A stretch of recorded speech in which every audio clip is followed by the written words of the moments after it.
Welcome back, everyone. Once again, I'm Rod Trent, Senior Program Manager here at Microsoft, and this is the After the Blog podcast. So, this episode, even though this podcast is called After the Blog, it isn't really about a specific blog this time. But hey, I'm the host here. It's my prerogative, right? Last episode, I had a guest, Richard Diver. This episode is just me, but I have something on my mind and something burning to talk about that I think would be of value to all of you.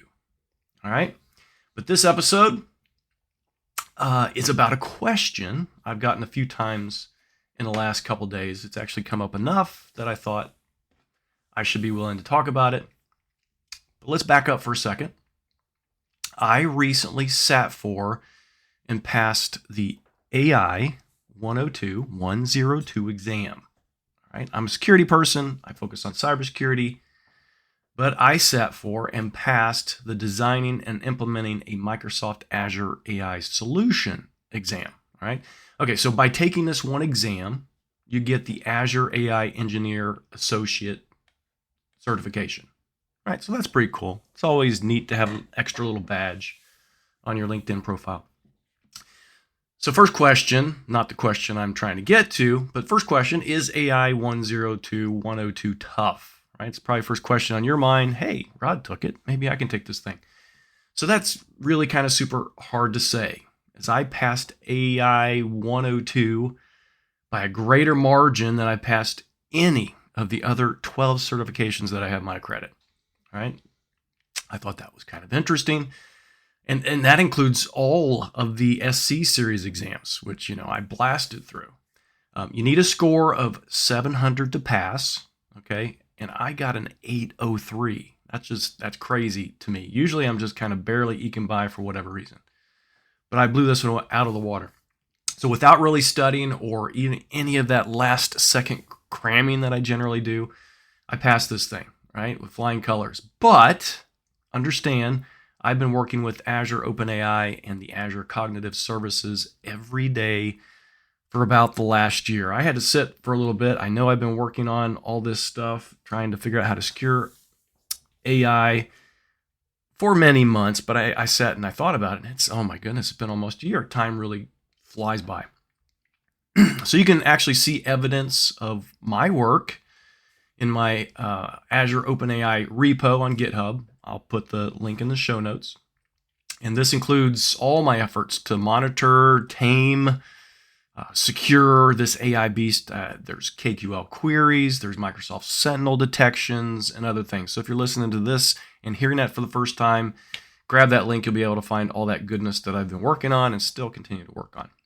And also, you can kind of see evidence of my work on this in the Must Learn AI Security series. Now up to Chapter 7, just released Chapter 7 of that series today, going through how to secure, what to look for in AI and things like this. Again, I'll put that in the podcast notes, so you'll have that. So right after passing the exam and then that regular process of sharing your LinkedIn profile, sharing your badge and hey, I passed, some noticed that I had taken the exam. And of course, knowing that I'm a cybersecurity person, if I would now recommend going down this path for anyone in security. All right. So the big question of the week is what I'm trying to get to. Should someone focused on security seek AI certification? So I'm all for learning new things. Okay. Learning about new things excites me, keeps me engaged. I'm sure many of you are very similar. But would I recommend this certification path for security? This is me, Rod Trent, loves to take exams. My response is no. I wouldn't recommend this certification path for security. What I would recommend is that as security people, we need to know how AI works so we can understand how to secure it. So if going down this AI cert path helps you get there, we all learn differently. Some are just, hands-on keyboard. Some like to watch videos or TV and different methods. But if this is the way, going down the cert path, forcing yourself to actually learn things to pass an exam, then I wholeheartedly support that effort. All right. And if someone is just starting out learning AI, I probably wouldn't start with AI 102. Okay. Instead, I'd start with AI 900, which is the Microsoft Azure AI Fundamentals exam. So that's going to teach you all the cool AI terms that you need to be aware of, and that will be on the AI 102 exam anyway. Me, I'm Mr. Vegas, right? I go for the gusto. So I jumped in feet first with AI 102 instead. It's one of those things, do as I say, not as I do, or yeah, right. Do as I say, not as I do.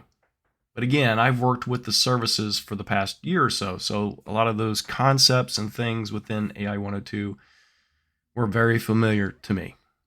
All right. So that's it for me. In a few hours, I'm headed off to Ohio, Amish country for a relaxing weekend visiting my best friend. All right. He's not Amish, but he's lived among the Amish as a chiropractor for long enough that he could probably pass for it, right? So if I was walking down the street, some kind of Amish road, dirt road, and saw this fella from the back, I'm thinking he's probably Amish. He's not. He's my best friend. All right. So don't forget to check the show notes for everything that I've talked about, including these different learn paths for these different AI cert exams. And we'll talk next episode. Thanks a lot.